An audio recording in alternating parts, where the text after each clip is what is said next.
साहेब जी जो सिख धर्म के प्रवर्तक हैं, ये आत्मा सतयुग के अंदर वो अम्बरीश राजा थे। राजा अम्बरीश बड़े भक्त थे, सत्य साधक थे विष्णु जी के। और दुर्वासा जी एक बहुत बड़े सिद्ध पुरुष थे। दुर्वासा के सामने सब कांपा करते थे। दुर्वासा जी उनके घर पर चले गए और उनको कुछ आध्यात्मिक मार्ग अपने हिसाब से बताने की चेष्टा की। और राजा अम्बरीश ने उनकी उस समय तो स्वीकृति दे दी, लेकिन बाद में अपनी क्रियाएं वही रखी। दूसरी बार जब दुर्वासा जी आए, उसने देखा कि वही क्रियाएं कर रहा, तो उसको बड़े दुख हुआ कि तूने मेरी आज्ञा का पालन नहीं किया। राजा अम्बरीश को समाप्त करने के लिए, मारने के लिए एक सुदर्शन चक्र छोड़ दिया। और वो इतना तेज जैसे आग का पूरा गोला हो, और अम्बरीश की तरफ फेंक दिया। सामने बैठे थे अम्बरीश के चरण छूकर वो सुदर्शन चक्र वापस दुर्वासा को मारने के लिए चल पड़ा। अब दुर्वासा वहां से भाग लिया अपनी जीवन रक्षा के लिए। भगवान ब्रह्मा के पास गया। ब्रह्मा ने मना कर दिया कि ऋषि जी यहाँ से जाओ, ये मेरे बस की बात नहीं है, इसे तेरी रक्षा करना। फिर शिव जी के लोक में गया, दौड़ा दौड़ा ऊपर सिद्धि से उड़कर, और पीछे पीछे सुदर्शन चक्र चल रहा है। शिव जी ने भी देखा कि ये तो बहुत खतरनाक शस्त्र है, और ऋषि जी यहाँ से जाइए, यहाँ से जाइए, मैं नहीं इसे तेरी रक्षा कर सकता। विष्णु जी के लोक में गए, और विष्णु जी का पुजारी था अम्बरीश। तो विष्णु जी ने पूछा कि क्या बात करी, क्या गुस्ताखी कर दी ऋषि जी आपने। तब उसने सारी कहानी बताई कि गलती मेरी ही है। तब विष्णु जी ने कहा कि ऋषि जी ये भक्ति मार्ग है, आप जाओ और राजा अम्बरीश के चरण छुओ, वो अक्षमा करेंगे तो तू अक्षमा होगा, अन्यथा नहीं। अब वहां उसके पैरों तले की जमीन खिसकी। दुर्वासा ऋषि के हाथ जोड़कर कहता, भगवान आपके दरबार में मेरी रक्षा नहीं है, और कहाँ होगी। विष्णु जी कहने लगे आप जाइए, जो मैंने कहना था कह दिया। अब दुर्वासा वहां से भाग गया। फिर आकाश में उड़कर पीछे पीछे वो सुदर्शन चक्र अम्बरीश राजा के चरणों में आकर के वो दुर्वासा गिर गया और कहा मेरी रक्षा करो, मुझे बचा दो। तब अम्बरीश राजा ने कहा कि ऋषि जी मैंने कुछ नहीं किया, आपका किया आपको मिला है। और बात सुनो ऋषि जी, ये भक्ति मार्ग है, इसमें किसी के साथ जोर जबरदस्ती नहीं करनी चाहिए। अपना ज्ञान तो कोई मानता ठीक है, नहीं मानता तो नहीं। तब उसने पकड़ के सुदर्शन चक्र को शांत कर दिया अम्बरीश राजा ने, और पकड़ा दिया ले तेरा शस्त्र। ज्ञान बची लाखों पाए, 100 शुक्र मनाए हे ऋषि जी। ऋषि ने कहा कि राजन आप तो सचमुच सच्चे भक्त हो, मुझसे गलती हो। अब वो राजा अम्बरीश अगले जन्म में त्रेता युग में जन्मा। तब तक वो स्वर्ग आदि में अपना पुण्य अक्षीण करता रहा। त्रेता युग के अंदर राजा जनक बने वही आत्मा अम्बरीश वाली। ऋषि सुखदेव जैसे महर्षि को कहीं ठिकाना नहीं मिला, राजा जनक से उपदेश लिया तब उसका कल्याण हुआ। इनका कल्याण कितना होता है, स्वर्ग तक पहुंच जाते हैं उन साधनाओं से, बस इसी को ये कल्याण मानते थे। अब दास जो आपको समझाना चाहता है, हम उसी पॉइंट पर आते हैं। अब राजा जनक जब अपना समय पूरा करके जाने लगा, विमान आया विष्णु के लोक तक। विष्णु का पुजारी था। विष्णु जी के लोक से विमान आया, उसमें बैठकर राजा जनक जा रहे हैं। अब इस काल के जाल को समझना है हमने, हम कैसे मार खाते हैं। अब जब इसका विमान जा रहा था तो रास्ते में एक नरक था, उसमें 12 करोड़ आत्माएं अपना पाप कर्म भोग रहे थे। हाहाकार मची थी, चिल्ला रहे थे, उनको कूटा जा रहा था, बुरी तरह पीटा जा रहा था, और किसी को कहीं यातनाएं, भयंकर यातनाएं दी जा रही थी। तब राजा जनक, क्योंकि साधु संत दयालु होते हैं, उन्होंने कहा अपने विमान चालकों से कि मेरा विमान रोको। विमान रोक दिया और पूछा कि ये रोने की आवाज कहां से आ रही है, पता करो। तो उन्होंने बताया कि जो लेकर जा रहे थे वो पार्षद, उन्होंने बताया राजन यहाँ पर एक नरक है और इस नरक में अपने पाप कर्म का भोग प्राणी भोग रहे हैं, उनको दी जा रही यातना से वो चिल्ला रहे हैं। राजा जनक ने कहा कि इनको सबको छोड़ दो, इनको सबको छोड़ दो।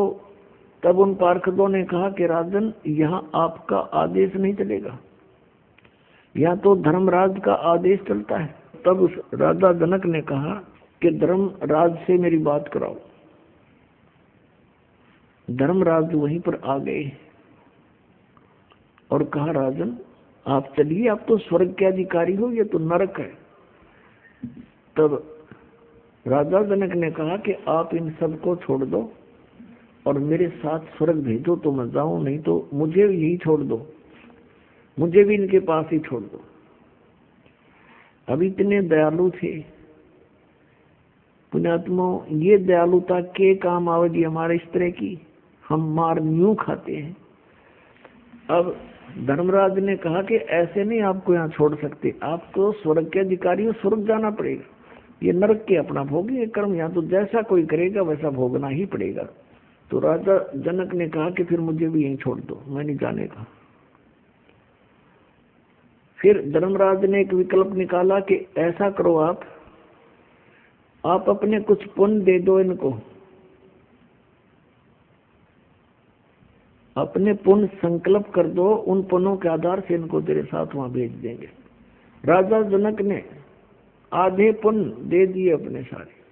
इन पुराणों के अंदर राजा जनक की जो हिस्ट्री हम पढ़ते हैं उसमें लिखा कि इन्होंने बहुत बड़े बड़े यज्ञ करे, लाखों करोड़ों व्यक्तियों को वहां पर साधु संतों को भोजन करे, भंडारे करे, गौएं दान करी ब्राह्मणों को, ऐसे यज्ञ किया करता था।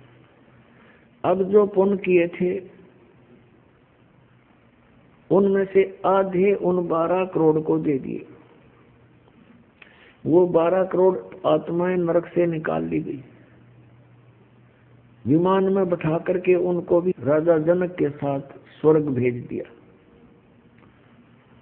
अब पुण्यात्मा, जब तक राजा जनक के द्वारा दिए गए पुण्य उनके साथ हैं, जो 12 करोड़ नरक भोग रही थी आत्माएं, तब तक वो स्वर्ग में रहेंगे। और वो स्वर्ग के अंदर उनके पुण्य जब अक्षीण हो जाएंगे फिर पुनः उसी नरक में डाले जाएंगे,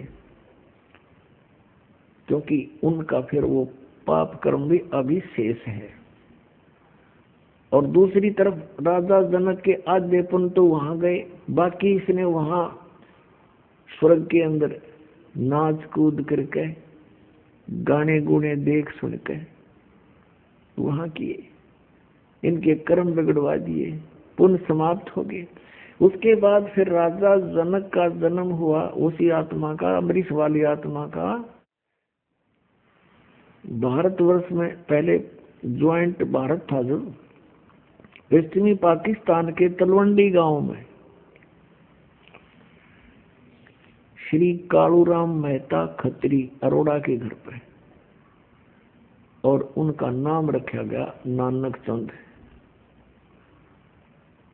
अब पहले जब यही पुण्यात्मा राजा थे, राजा अम्बरीश राजा जनक रूप में, तो इनके लाखों नौकर होते थे, सैनिक होते थे। पुण्य क्षीण होने के बाद वही आत्मा फिर स्वयं एक सुल्तानपुर नगर में, सुल्तानपुर शहर में एक नवाब के यहाँ स्वयं नौकर लगे। और यदि परमात्मा उनको नहीं मिलते तो इस कलयुग में तो पाप ही पाप हैं, कोई पुण्य बनता ही नहीं। तो वही आत्मा फिर 84 लाख योनियों में चले जाते हैं। वो परमात्मा कितने दयालु हैं। अब इस प्रसंग को यही समाप्त करते हैं। अब हम फिर आते हैं वापस कि कोटि जन्म तन भर मत होगे, कुछ ना हाथ लगा रे। कुकर सुकर खरबया बोरे, कौआ हंस बुगारे। कोटि जन्म तू राजा की, ना मिटी न मन की आशा।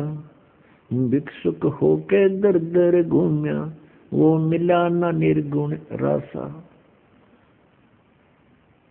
कोटि जन्म तू राजा की ना, हाय हाय।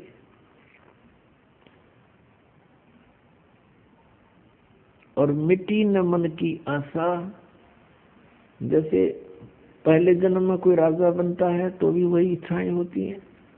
दूसरे जन्म में राजा नहीं बना है तो राजा बनने की चेष्टा प्रयत्न रहता है। फिर क्या बताते हैं कि कुकर सुकर खरबया बोरे, कौआ हंस बुगारे। पुण्यात्मा, कुत्ते गधे सुअर की योनियां हम भोगे हैं। और हम स्वर्ग में देवता भी बने हैं, हम राजा भी बने हैं। ये ना सोचो कि हम आज यही जो आज हमारी स्थिति है हम सदा ऐसे नहीं।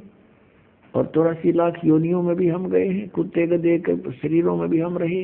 ये सत्य विधान है यहाँ का, ये सत्य कर मान लेना। क्योंकि हम भक्ति से बहुत दूर, परमात्मा के विधान से हम परिचित नहीं। और जिन ऋषि महर्षियों को हम परमात्मा प्राप्त मानते थे उनके पास खख नहीं था, वो कुछ नहीं जानते थे भगवान के विषय में। जिस कारण से आज हम परमात्मा के उस नियम से बहुत अपरिचित हो गए। हमें अब मनुष्य जीवन में जो सुविधाएं हैं इनको पाकर हम ये सोच बैठे हैं कि हम ऐसे ही मौज रहेगी, इसको मौज मान रहे हम। जो थोड़ा सा राहत हमें अन्य प्राणियों से ठीक सी महसूस हो रही है, लेकिन हम अन्य योनियों में भी बहुत कष्ट उठा चुके हैं। तो क्या बताते हैं, कुकर सुकर खरबया बोरे, कौआ हंस बगारे। कोटि जन्म तन भर मत होगे, कुछ नहीं हाथ लगा रे। आप यहाँ देखते हो बहुत से उदाहरण ऐसे, जैसे एक पोलैंड देश का एक कैबिनेट यानी पूरा मंत्रिमंडल एक ही जहाज में कहीं जा रहे थे, सारे किसी का शोक व्यक्त करने। और वो जहाज क्रश हो गया, दुर्घटनाग्रस्त हो गया। उसमें 97 बताओ 97 सदस्य थे, सारे मंत्री, फिर एमपी और प्रधानमंत्री उनका। वो सारे के सारे उसी में मृत्यु को प्राप्त हो गए थे दूसरे का शोक व्यक्त करने, आप ही बीच में रह गए। अब उसको क्या हाथ लगा, प्रधानमंत्री बना हुआ था,